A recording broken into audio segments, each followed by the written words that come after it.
Hello, everyone. Thank you for joining us tonight. I'm one of the co-hosts, Vivian, who will be helping to moderate tonight. And alongside with me, I have Jerome. If you would like to introduce yourself a little bit. Sure. Hi, folks. Good evening. My name is Jerome Valoria. I'm one of your other co-hosts here for tonight's Rinayung episode, and we're very happy to have you with us tonight. Mhm. So just to kick things off, we will be telling you the rundown for today. So we'll start off by introducing Sindaw a little bit, and then also speaking a little bit about the funders. In addition to that, we'll have a land acknowledgement and some guidelines. Afterwards, we will have Tom Porter and Jeannie Rose Hayahe as my speakers. And after they speak, we'll have a Q&A. It'll be a time for us to have a little bit of a discussion, and then we'll close the night with some announcements. So that is what the rundown is. And if Jerome, you want to speak a little bit about the funders. Sure. All right, so we just want to give a quick shout out to our funders and our supporters here in Ginding Sindaw. First and foremost, we have the Louisa Nicholas Lewis and Reginald F. Lewis Foundation. We have La Mama Experimental Theater Club, at which we've been resident artists for so long. We also have the New York City Department of Cultural Affairs, the DCA. We have NYFA, which is the New York Foundation for the Arts, Dance NYC. We also have New York City Council, the Howard Gilman Foundation, and then also Lotus Music and Dance, who's been one of our long-standing community partners, and we greatly appreciate how much they've supported us throughout all these years together. And we'll also have Poetry, our founder, speak a little bit as well. The spotlight is on you, Poetry. Good evening, everyone. Assalamualaikum. Good morning in the Philippines and good afternoon somewhere else. Welcome.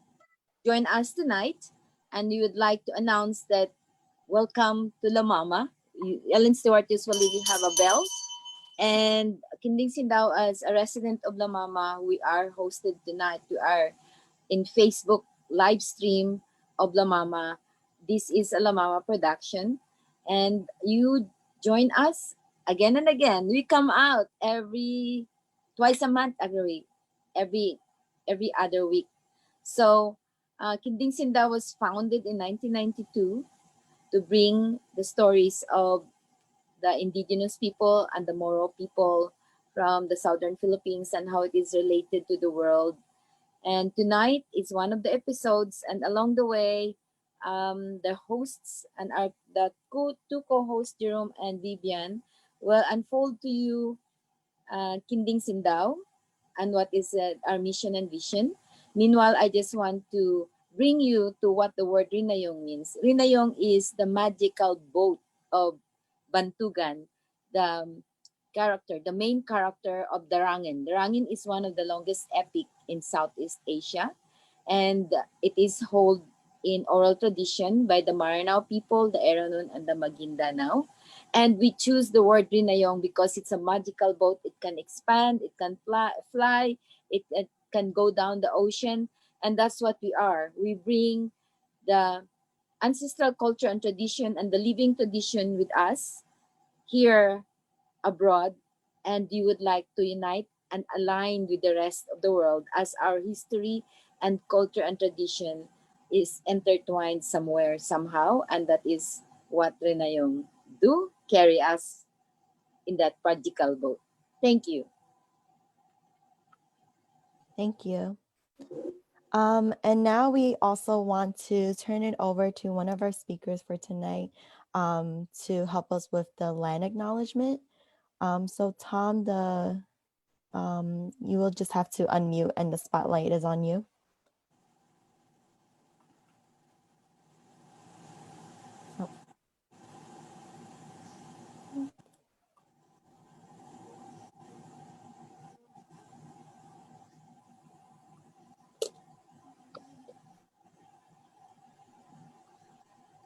Hi, Tom. If you want to unmute, there's a small microphone icon you can click. There we Okay, go. we can hear you now. Okay, so what I'm going to try to do is the Native American nations here in Canada, United States, and also South America, all the native people there are considered the same people, even though it's South American countries or United States or Canada. But all the indigenous people here is like a same people, with many different kinds of languages and dialects and different customs. But our spirituality is based on nature. Everything that's nature is what we consider God or the creator. And so our life is consistent of ceremonies for the thunder, for the sun, for the moon, for the Mother Earth, for the wind and hurricane, for the water, the animals, for the human. It's all together. And so all life in its total, the summarization of all life is what we call the creator.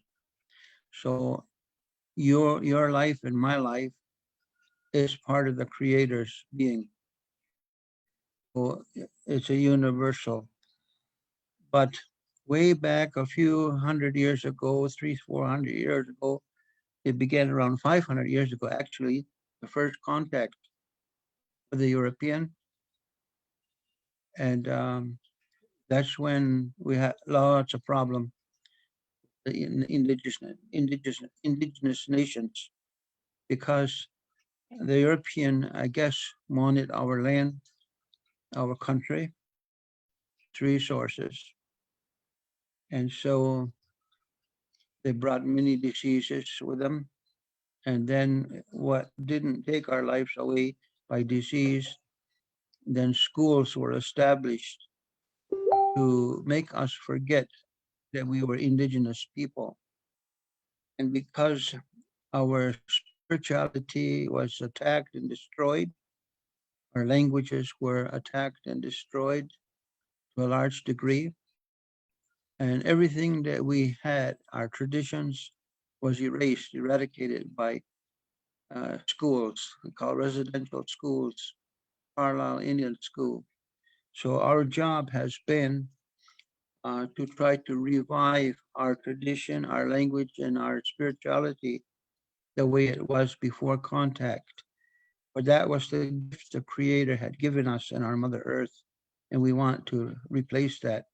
So our life job is to heal and to become healthy again, and then to share to the world those gifts and to awaken the original teachings of all nations of the whole world. Big job. All right, thank you. Um, I also just want to go through some guidelines for tonight. So just a heads up to everyone, this event is recorded and live streamed. Tonight, it's not only live streamed on Kinding Sindow's Facebook page, but also on La Mama's Facebook page. So if you're not comfortable sharing your video or anything like that, or even speaking verbally during the event, feel free to mute yourself as well as stop your video. Um, Feel free to message us in the chat, or if you have any questions or comments, also to drop anything there. And if you're comfortable having that, set for the event, we will communicate that to everyone on your behalf. And then also, just a heads up, some of the things that we might be mentioning in tonight's event might um, be uncomfortable for some individuals, but Kinding Sindaw and the speakers of this event are not trying to make anyone uncomfortable in any way, shape, or form. It's just a trigger warning in case anything does come out. If for some reason you're not comfortable with some of the topics or anything that was mentioned, you can either chat me or Jerome or Potri. We can communicate with you outside of the event, just to make sure everything is okay. And if there are ways for us to improve, we definitely like feedback and such on that as well. But besides that, I would like to turn it over to Jerome to introduce the first speaker for tonight. All right, thank you so much, Viv. All right, so we're gonna bring back Mr. Tom Porter to the stage. So Tom Porter's native name is actually pronounced as Sakowanyungwas, which translates to the one who wins. So Thomas R. Porter has been the founder, spokesperson, and spiritual leader of the Mohawk community of Kanahojalige. Apologies if I pronounced that incorrectly. And that's located in the Mohawk Valley near Fonda, New York since 1993. He is a member of the Bear Clan of the Mohawk Nation at Akwesasne, which is also known as the St. Regis Mohawk Reservation, straddling the New York State and Canadian border near Massena, New York. He is married to Alice Jo Porter, who is Choctaw and has 6 children. Mr. Porter has held the position of sub-chief for the Tehana Kairine chieftainship title, one of the 9 chief titles of the Mohawk Nation, for 21 years. And chiefs are considered to be spiritual as well as political leaders. Some of the duties of that position were officiating at marriage ceremonies, death ceremonies, and numerous other traditional ceremonies throughout the year. He was the director of and is currently a teacher of the Akwesasne Freedom School and taught at the Kanawake Survival School. He's taught the Mohawk language, philosophy, and history at both schools, as well as carpentry. The purpose of both schools is to teach all the usual subject matter, but within a traditional Mohawk worldview and with emphasis on keeping the Mohawk language alive and vital. It is said that with the loss of language, there is also the loss of at least 50% of a people's culture and identity. Mr. Porter has also worked as secretary for the Mohawk Nation Council of Chiefs for 8 years and as an interpreter for 11 years. He's still called on to help out as needed when his schedule allows. He has organized the White Roots of Peace, a traveling multimedia communications group designed to revitalize Native traditions and beliefs in North America. He was the main speaker and lectured for the group at various universities and colleges all over the US and Canada. And currently, he works as the Native American consultant for the New York State Penitentiary System and as chaplain for all the Native inmates in the New York State Penal System. His office is located in Albany, but travels all over the state to meet with Native inmates. He converses with them, teaches, and helps them conduct traditional ceremonies.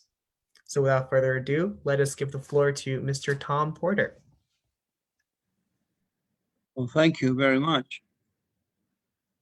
I guess first of all, I will tell you that my wife is sitting right here doing beadwork, and November 7th, we just celebrate 50 years of marriage. And we have 6 kids and a whole bunch of grandchildren and great-grandchildren up in Akwesasne. So that's a big accomplishment, I would say. We spend a lot of our time trying to heal the program of colonization from Canada and the United States, because the motto of the Carlisle Indian School, which was run by General Pratt on behalf of the United States, was to kill the Indian and save the man, which means to take away our original languages, to take away our spiritual understanding, and then enforce all our young to speak English, and also to become various Christian religions and not follow our own anymore. And in essence, it was to take away our identity so we would not feel like an indigenous person belonging to this land or having any rights to this land anymore. And that happened to the Mohawks, the Senecas, the Choctaw, the Seminole, the Navajo. Every Indian nation went through that process.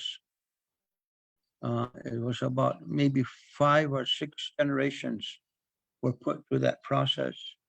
And of course, it took a great toll on us in terms of our language being retained and our spirituality being retained.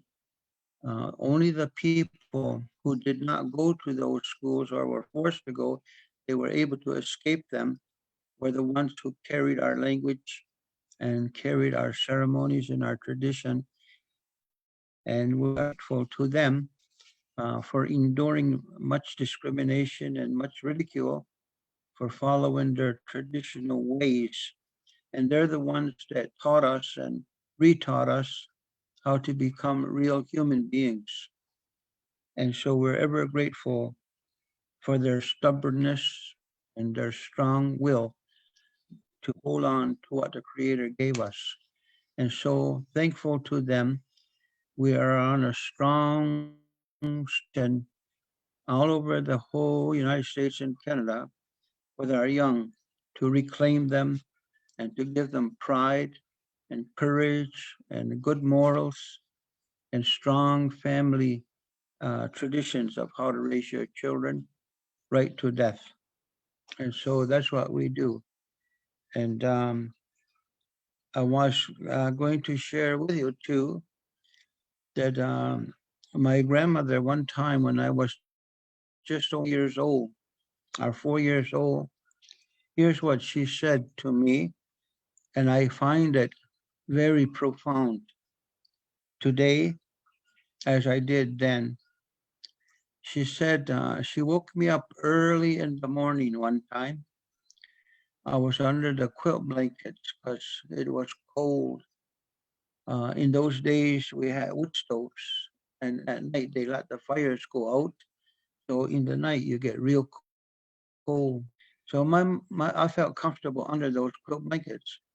So my grandmother, what she did is she came to the bed where I was sleeping, and she put her hand on my shoulder as I laid on the bed, and she woke me up. And she said, "You see that window? There was one window in that bedroom." She says, the light of the sun are the fingers and the hands and the arms of our Creator. Can everybody remember that? The light or the rays of the sun are the fingers, the hands, and the arms of our Creator. And as you, my grandson, were laying in that bed with your eyes closed, the light of the sun came in that bedroom window and found you laying on the bed, sleeping. And the light of the sun, and remember what that was?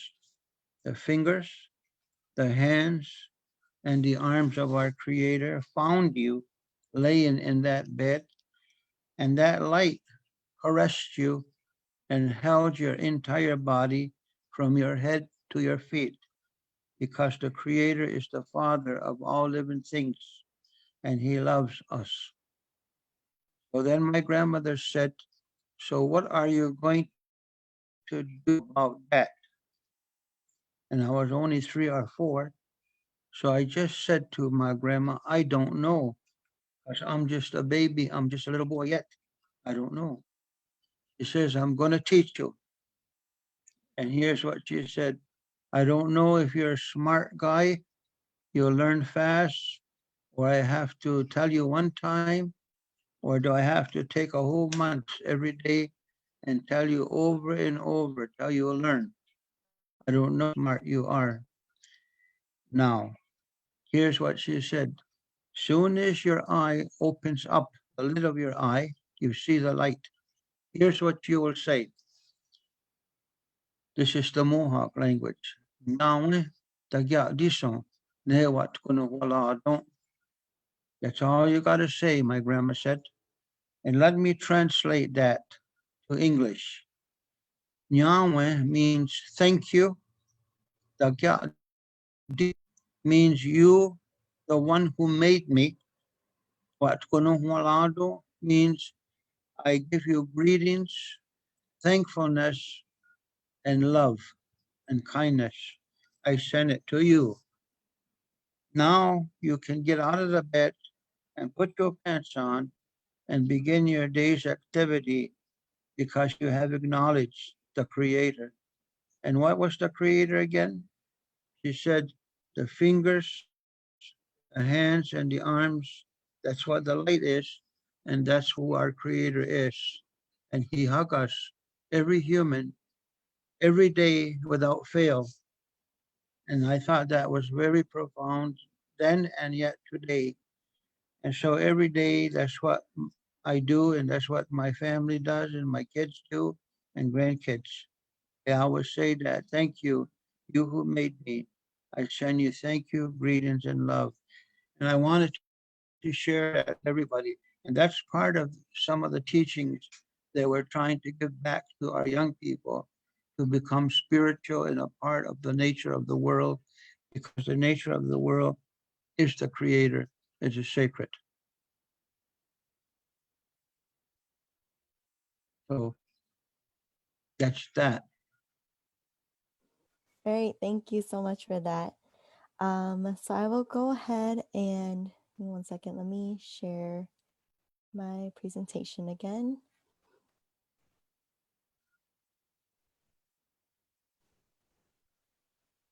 Okay. All right, so thank you again for that, Tom. I would like to go ahead and introduce our next speaker. Her name is Jeannie Rose Hayahe, and she is actually currently right now in the Philippines, which is kind of exciting. She is an outspoken advocate for Save Our Schools Network and volunteer Lumat school teacher from Compostela Valley, Mindanao, while teaching at Suloponga Tatano Ikanogon, hope I pronounced that right, Community Learning Center. She witnessed the impacts of military and paramilitary violence in Luma communities. In 2018, she joined Luma Evacuees in Manila, where she currently teaches at the Bakwit, which means evacuation school, along with volunteer teachers from Mindanao. In 2019, Jeannie Rose filed a joint petition seeking the nullification of President Rodrigo Duterte third extension of martial law. Today, she continues to advocate for the reopening of Luma schools across Mindanao. So I will give the spotlight over to her. Okay. All right, the floor And, is yours. and good day, everyone. So, again, I'm Rose Sayahay, a volunteer teacher of Lumad Schools in Mindanao. So, first, I would like also to introduce you what is Lumad and who are the Lumad. So, let me share my share screen. Okay. Yan. Yan. Okay, so lumad is a Bisaya term for a native born on earth, a collective term of the 80 major ethno-linguistic group that could be only found in Mindanao. So in Philippines there are around as 18 to 19 million indigenous people. Then 62% of the 18 million are in Mindanao or the Lumad. So Lumad have its 18 major ethno-linguistic group named as Bagobo, Manobo, Blaal, Mansaka, Tebuli, and um, so on and so forth. So just like the other communities of indigenous people, Lumad communities located in the far-flung area. So in that, in Lumad community setup, they don't have the access to education and help. So we, the private organization, the non-government institution, established Lumad schools with the help of Lumad communities. Importante ang edukasyon tungod kay isip usa ka estudyante kinahanglan jud namo maedukar aron mahibal-an pud namo kung unsa bisan gani sa kuan kanang pagbasa, pag-ihap o pagsulat mo man jud nang importante kay aron pud makabalo mi ug makakaton mi ug masaysay pud namo ni sa ubang sa among sumusunod ug sa matudlo pud namo sa among mga kaubanan sa among komunidad.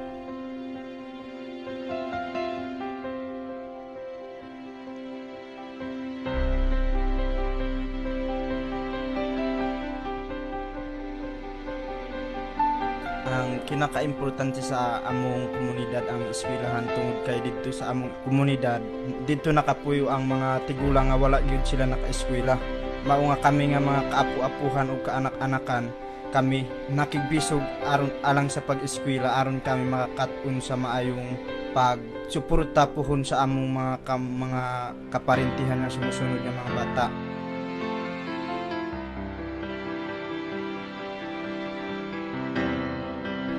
Ako ang giganahan o gigugma jud sa among eskwelahan kay kini mitudlo sa amo dili lang sa akademya kundi kabahin pud sa agrikultura o sa panglawas ug kini nagmulat sa among mga mata kung unsa jud ang tinuod na nagapanghitabo sa ato ang katilingban.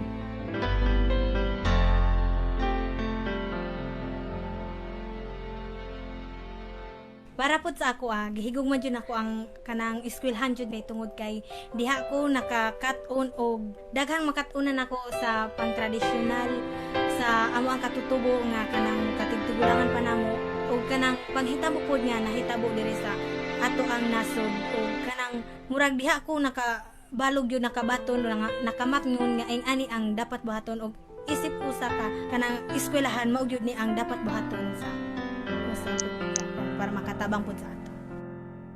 Yan. So the Lumen schools look at our building, quote unquote. So that is our classroom. So it's a simple, no? It's made up of wood, and sometimes we do teaching. We do lessons, in under the trees because we don't have those buildings and everything. So our schools is the foundation of education that have in the Lumad schools are the three. First is the agriculture, since the Philippines is agricultural land. Second is health. So our students, they undergoes health trainings like acupuncture and basic operations of minor Cs. Third is the academic. So we also teaching the students how to count, to read, to comprehend English and everything. Yeah, and so this is contrary, no, to the narration of the NTF-ELCAC or the National Task Force to End the Local Communist Conflict. No, we operate the schools, no. We operate the school legally. So here is our basis. This is DepEd Order 62/2011, the National Indigenous People Education Policy Framework, because last July 2019 to October 2019, this is our big fight because in just one snap, the Department of Education are not and didn't allow us to get our permit, because they were saying that we are operating our schools illegal. Their narrations like we are teaching the students the submersive, but that is not true because we are molding the Lumad, the Lumad people, how to become a mass-oriented, nationalistic, and scientific kind of Filipinos. And so, also we received the recognition, certification, and so, but this is what happened inside in our communities. They are teaching subversion, communism, lahat na. So, umalis kayo dyan. Sabihin ko dyan sa mga lumad ngayon, umalis kayo dyan. Bubombahan ko yan. Mga alaon na nagklase mi dito natingala mi nga kanang kusog kaya nga buto. Mat among subject adto grade 7 o grade 8. Anak si Mambing, hala, unsa to? Dali mo gawas mo kay maghapatat dito mi sa mayan kay bukid man to siya sa amoa. Naga tamong classmate nga diri ra mo agi ilang bala tapos diri ginaingnan mi nila nga ipasira na mo ninyong eskwelahan kay gusto na mo nga ipasubay lang tamo sa maayo nga dalan ana kay kaning inyong eskwelahan dautan ni siya. Nang hilak mi ana sila nga maghilak-hilak mo ning mga anak sa NPA gipalinya mi tagsa-tagsa og kuha nila among pangalan og ginapitsuran mi tagsa-tagsa kay basin kami daw ang mosunod nga molihok kay ana. Hila-hila na ako nila pa ikot-ikot sa sulod sa campus. Wala gyud mi enta nagplano nga mobakwit pero na sige migbakwit kay gi-force man gyud mi nila nga gipahawa sa school.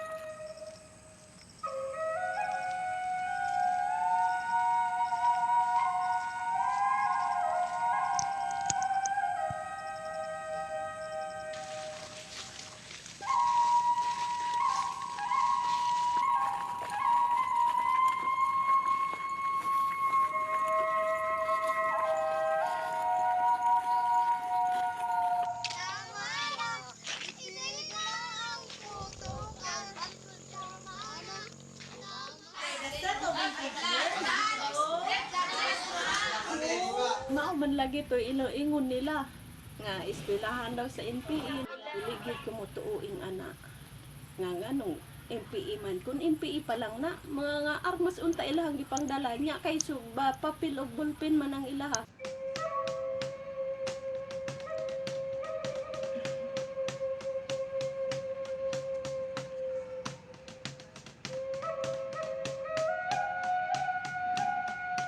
Kung mawala ang among eskwelahan, okay raman siya kay bisag ahami mo adto sa tumoy man sa bukid, sa lansangan man sa ilawom sa tulay, padayon gihapon namo among pagtuon ana.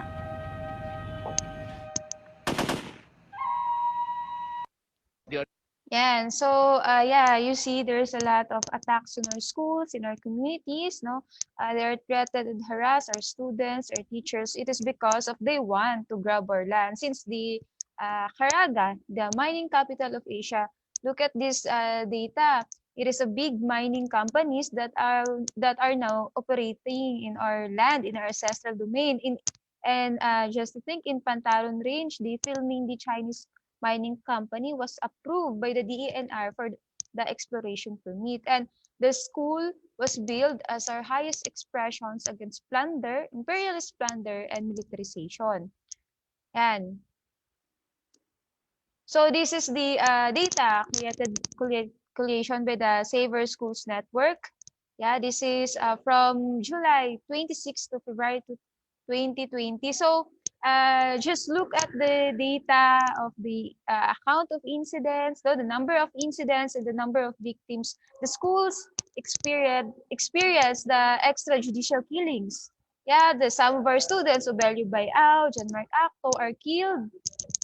Frustrated killings, no, of teacher Ramel when we are having a class in Talaingo, Davao del Norte at exactly 10 in the a.m. in the morning. The paramilitary go inside in our school premises. Then, yeah, we experienced that sexual harassment, ramp-up charges, aerial bombardment, and forcible closure of schools. And as of today, no, in total, there are around 178 Lumad schools forcibly shut down. And of course, the forced displacements and evacuation, threat, harassment, intimidation, and a lot of human rights abuses and violation. And this is the saddest part, yeah, because as of today, we are facing the pandemic, COVID-19, health crisis, but this is what happened in Mindanao. The attacks didn't stop, yeah. Actually, last November 20, no, including me, together with other Lumad teachers, our face are in tarpaulin, and they put the tarpaulin in a public area in a market, in bus station, and the tarpaulin was saying that we are the front of the CPP NPA, we are a terrorist, and we are armed person, but that is not true. Just look how the Philippine government, no, first they deprive and now they're shutting down our schools. So we are not vulnerable of those greediness in land, greediness of money. We are the target. They really want to let the Lumad evacuate the land so they can easily grab, they can easily mine, because who will defend?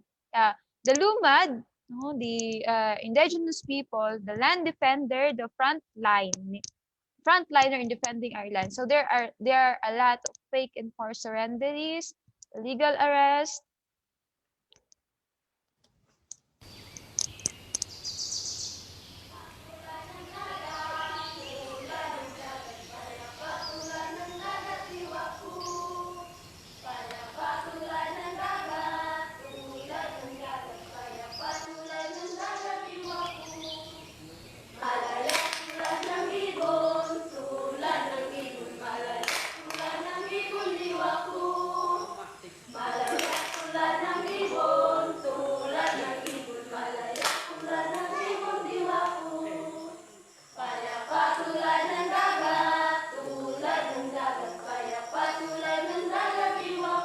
Okay, ready? 1, 2, 3, go!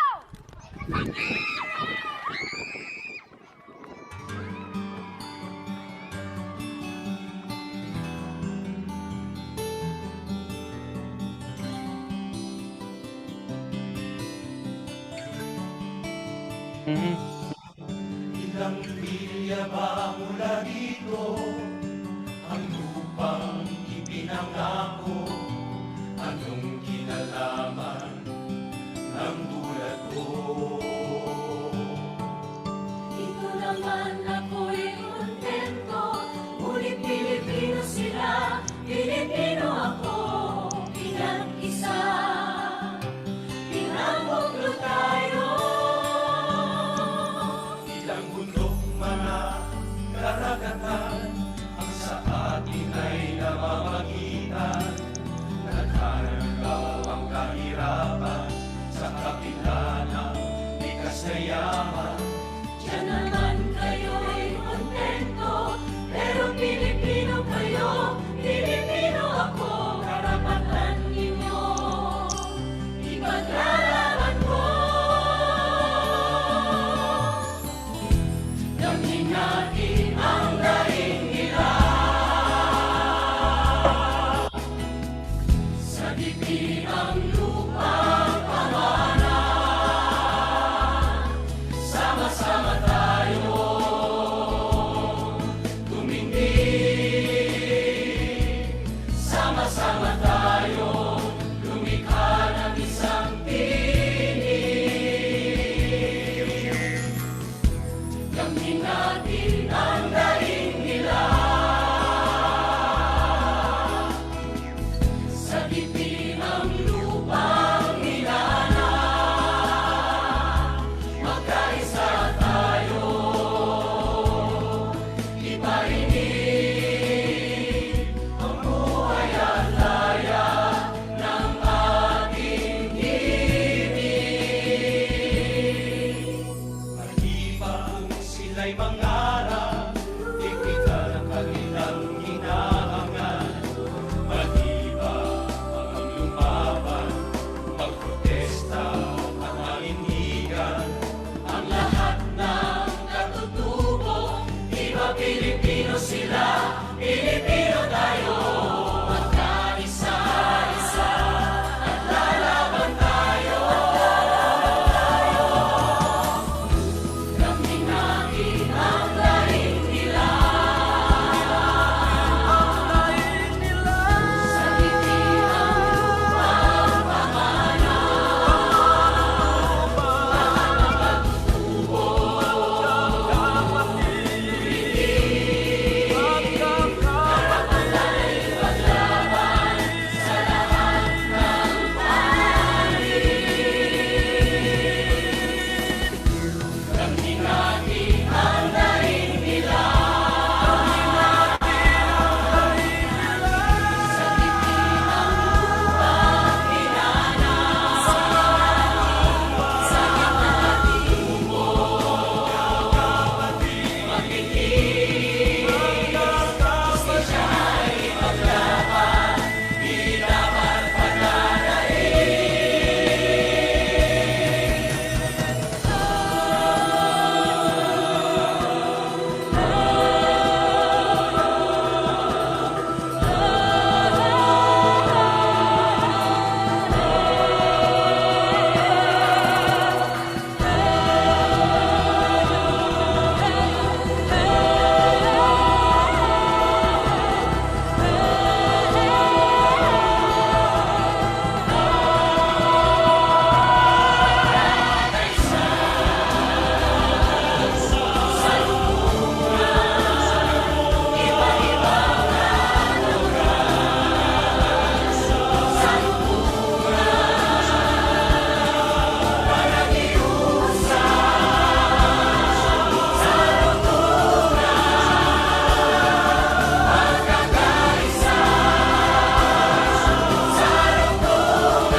Kamkin natin ang tunay na pagmulat sa pagkakaisa nating hangat. Kamkin natin ang tunay na pagmulat sa di nagmumula sa bayanihang buwan.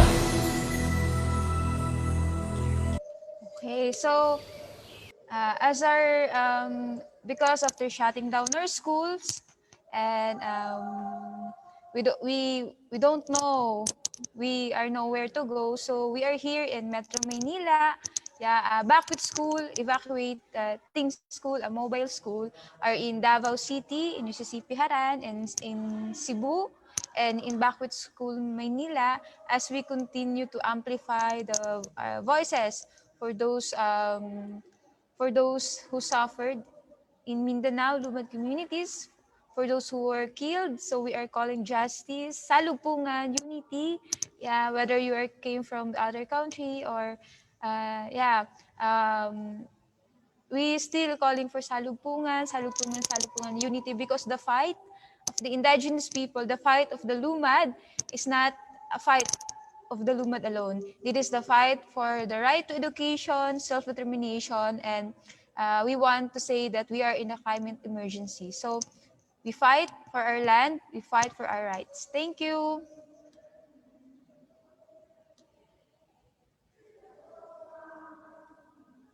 Okay. All right, thank you so much for that. That was a very emotional music video. I definitely do feel a little bit more knowledgeable about the situation happening over there. And I do want to now turn it over to in Q&A. I know there was a lot of different dialogue and content that was shared. So if we need a little bit of time to maybe decompress a little bit, this would be a good time.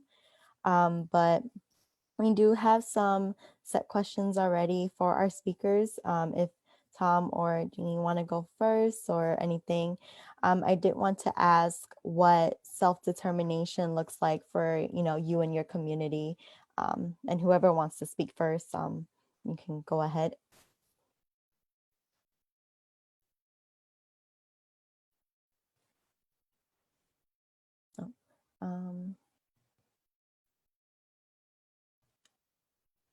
Oh, does anyone want to comment on that first or, oh, sorry, let me unmute. Okay, there we go. Okay, I think that self-determination is a powerful thing, but in order to have a real self-determination, you've got to have a sort of your identity or a good understanding of your identity. Because I think from there is the history that becomes the tradition. If it's a good tradition, um, it connects you with all aspects of your life. And I think that we have to find that identity to give us the strength to start to become a part of the healing and the reuniting of the people for the right causes. Because our cause will be the same cause as the Mother Earth. It'll be the same cause as the thunders and the rain and all the things that give us life. And so I think that that's why I'll share with you that prior to the American arrival here, or at the time of the American arrival, let's put it that way, when the native nations were attacked, just like what you are showing on this video, except yours is nowadays, but the one that happened to us was 100 years ago, and some little less than that. But between 100 years ago, we were attacked like that by the army. And when they found amongst the villages of the Seneca and Mohawks, one of the George Washington's generals wrote a journal.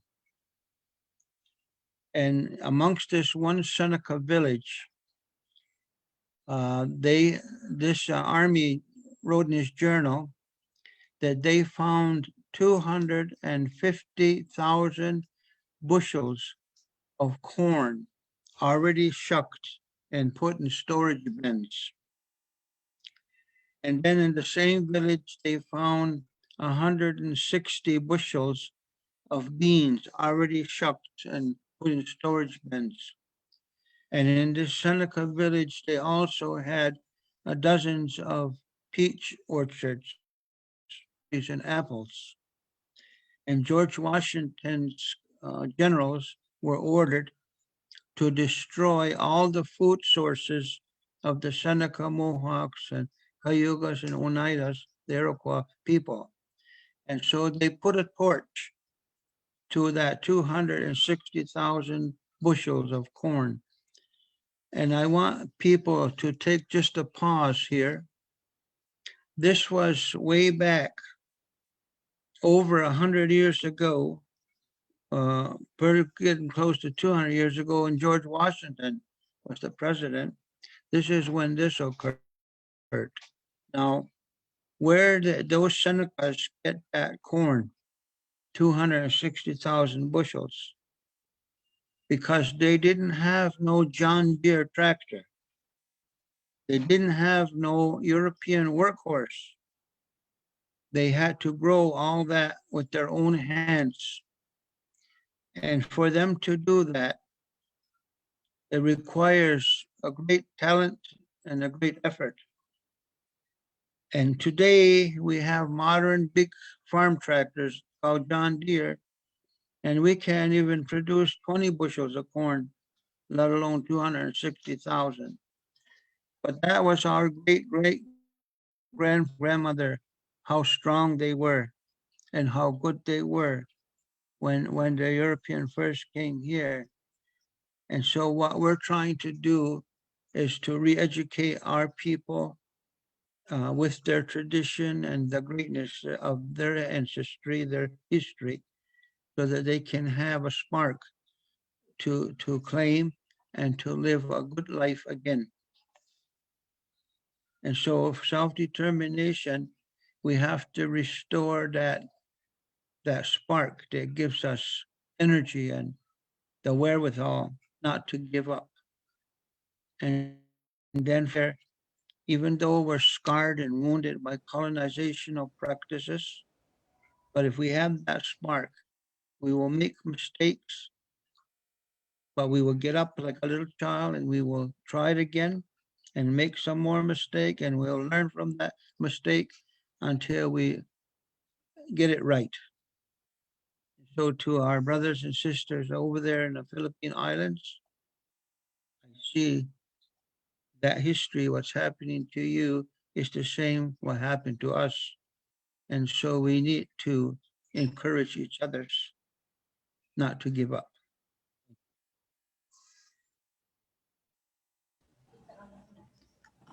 Now we go, Tom. Yes.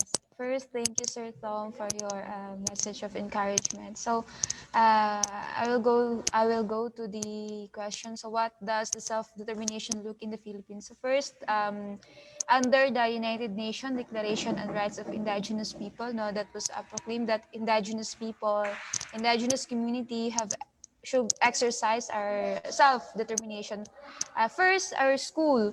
No, it is a school, Lumad schools built by the community, a decision of community. So this is our expressions and first example for self-determination.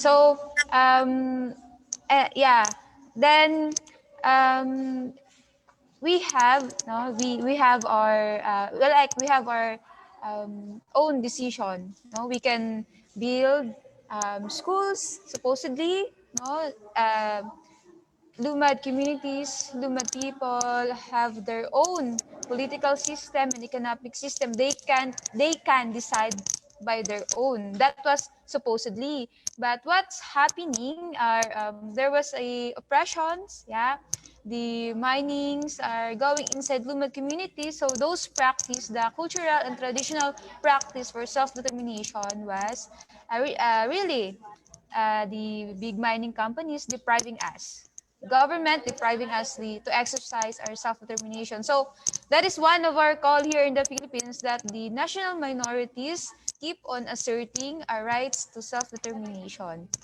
Yeah, that's all. Thank you. No problem. Thank you so much for, trying to tie the connections. Obviously, we also don't want to repeat history. So, when we do see incidents like this happen in the United States or even in the Philippines, what are some ways that we can help the indigenous community to, prevent or even to be allies during situations like this? Yeah, so how can we part or to afflict the situation? First is use the online use the online platform to be our venue to amplify the voices of indigenous people. We do a lot of Zoom webinar and forum to spread the awareness, so people in other country will know the real situation of the indigenous people here in the Philippines. Second is be part of organizations, Saver Schools Network, the Liang, or Sabukahan, or any organization that have the same advocacies for the indigenous people. Then third is keep on open up your eyes, lend your ears to us, listen to our voices, so you can share for your family, friends, relatives, and etc. Then last is create or a fundraising event, a gig, or anything that would help the IP people. Yeah, that's it. Thank you. And then I will spotlight it over to Tom, if you would like to say something about that as well. We also have what they call a Akwesasne Freedom School up in Akwesasne Mohawk land. We started that in 1979, and it's still operating right now. And in order for it to run, at first when we started it, the New York State government and the United States government and the Canadian government uh, proclaimed it illegal, and that all the children who attended there were truant from going to the regular school. And also the parents who allowed their children to go to the Freedom School were threatened to be taken to county and then a state court and proclaimed unfit parents. And but Mohawk people at that time were very strong in their belief, and so they told the governor of the state of New York, uh, uh, if you think you can stop us, you go ahead and try, and we will fight to defend our children and our education the way we think our children should learn. And so the governor of the state that time was Mr. Como. He said, he told the citizens, the American citizens who were going to sue us, I'm not going to touch the Mohawk foot bow. And so the Freedom School is still going today because of the audacity of the parents and the children. They didn't give up. And so the big power did back away, fortunately, and the Freedom School is still going. And so the Freedom School has a group of singers and dancers and speakers that also go outside and outside community, American community, Canada, and they visit there and they talk about and give presentations of their school. Um, and we also have made some videos about it, and we do fundraising by making quilts or baskets or beadwork or dinners because the United States doesn't fund it, so we have to fund it ourselves. So we have many allies to help us. Many American people that become our allies and friends. And so that's what I would share with everybody. It's an effort that we all um, have to make it loud and clear in a nice way, in a good-minded way, and then you will be surprised how many allies will want to help.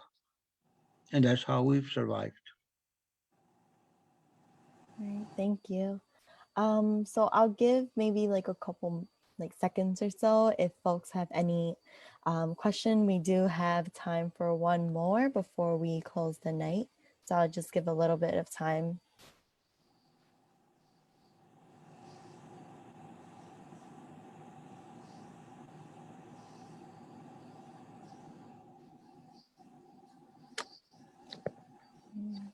So we'd like to say, Nyawi Goa, Tom, and daghang salamat. Thank you very much, Rose. If you will see now the intertwined, whatever is the event going on in Mindanao has been, cannot see me. Okay, has been piloted. Let's say piloted here in USA. So if you will see what is going on with Lumad or the national minority, including the Moro, this happened in December 10. I mean, going back to December 10, 1896, when Philippines was sold by the Spaniards under the Treaty of Paris. Philippines, Puerto Rico, Cuba, and Guam. December 10, 1898. So that will be 5 days from now. That is the morning day of the Filipinos, Puerto Rico, Cuba, and Guam, when the Spaniards sold us to USA, ceded us to USA after the Spanish-American War. Now, before that, Mindanao was not part of the Regalian territory of the Spaniards. Mindanao was not colonized, or we resisted the colonization of the Spaniards. But then, when Philippines was sold on December 10, 1898, Spaniards included Mindanao as part of the map. So arbitrarily, we become part of the Philippines.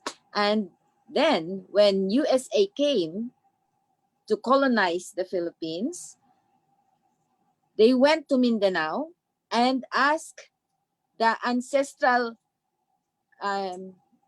land owners, the indigenous people, to register their land to the American new colonists. So the Mindanao sultans and dato and chieftain did not register the land because that's an ancestral land.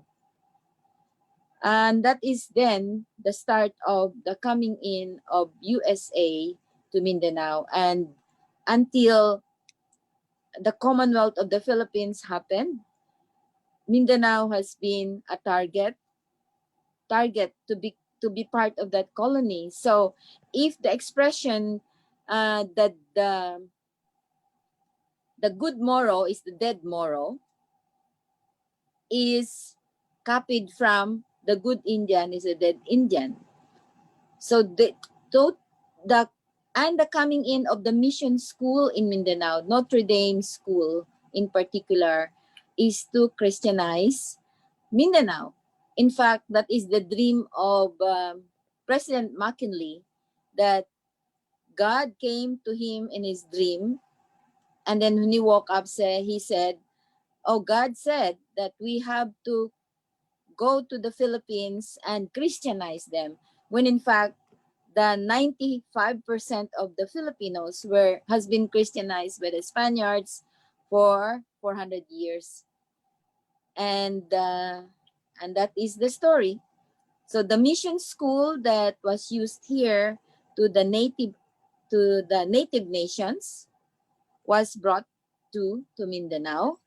And then so the new Philippines was granted the benevolent assimilation, which that supposed to be the independence. But by the time, it shows that Philippines can be ruled by Filipinos but dictated by Americans. So much so that we speak English very well. Our educational system is designed by USA up to now. And what is painful is the land, the ancestor land, is being taken over for the multinational companies to come in, the open pit mining. The land is taken by agribusiness. Our rice land is turned into agricultural land by United Fruits, into bananas, into pineapple, like Dole pineapple came in. Del Monte pineapple came in. Dole took over the land of the indigenous people, the Tiboli, and the Del Monte took over the land of the Higaunon people, the Bukidnon.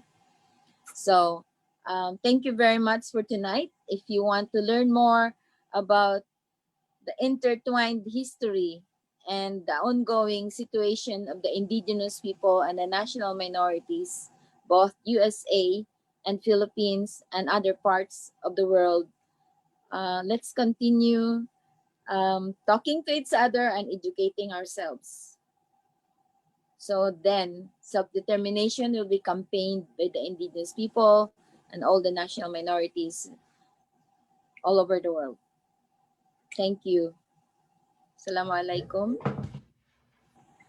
Thank you so much, Poetry. And a huge thank you to both of our guest speakers, Mr. Tom Porter and to Jeannie Rose Hayahai, for joining us tonight and enlightening the community on the current struggles that their populations are facing. And all our struggles are actually intertwined. So we need to continuously work together and forge solidarity. On that note, I would like to give you all some closing announcements. So to continue supporting typhoon relief in the Philippines because they've been getting slammed, you can head on over to nafconusa.org and look at the 2020 typhoons campaigns to donate and support those relief efforts. We also would like you to, if you like, join us for the Love for Marawi campaign. And for updates, you can go right to that tiny URL link, Love for Marawi sign up. And Mr. Tom Porter actually has a book out called And Grandma Said, Iroquois Teachings as Passed Down Through the Oral Tradition. You can find that on Amazon using that link. And we also would like to promote and blast the Save Our Schools Network Twitter account, as sponsored by our very own Jeannie Rose Hayahai, so you can stay up to date on the current status of the Bakwet schools and how you can get involved. We also have a fourth installment in our Rinayung series for Land is Life. It's going to be next Saturday, same time, right here on Zoom/Facebook Live, 7 p.m. New York time, and then 8 a.m. Sunday if you're in the Philippines. So feel free to join us there as well. We currently have a series of weekend dance classes going on, Saturdays at 12 p.m. New York time and Sundays at 6 p.m. New York time. We're currently doing dances from the Tiboli people. Speaking of which, we have a master class with Lynn Buti Lambago tomorrow at Sunday, tomorrow, 6 p.m. on Zoom. So if you're interested, feel free to reach out to us. And then, I'm sorry, it's been a very long week. So for the youth who are watching this, whether you're in high school, you're in college, you're an early career professional like myself, one of the best ways to spread the word about these causes is to use the technology at your fingertips. Social media is a great tool that you can use, and TikTok is an excellent platform to start because you get a lot of web traffic there. It's a great way to spread news that way. So to the youth, remember, you actually have a lot of influence in this day and age, so don't forget that. And we also want to highlight that Indigenous folks in the Philippines have some art they would like to showcase to the world. And if you're interested in learning more about these pieces of art, please feel free to contact our artistic director, Poetry, as well. All right, and then on that note, I believe, Vivian, you're taking a picture of us, right? Yes, actually. Almost forgot about that. But for those who are on our Zoom call, if you are comfortable being included, you can start your video, I believe. And then if you're not comfortable, you can continue to stop your video. But I will be taking a screenshot of all of us. So whenever I guess I'm at 3, that's when it will take a screenshot of us. All right, Let me just get that ready. All right, 1, 2, 3. All right, thank you everyone for joining us tonight. Make sure to come back for next week. All right, good night or have a good day. Oh no, Malika just joined. Okay, 1 second, redoing that again. Okay, All good. all right, 1, 2, 3.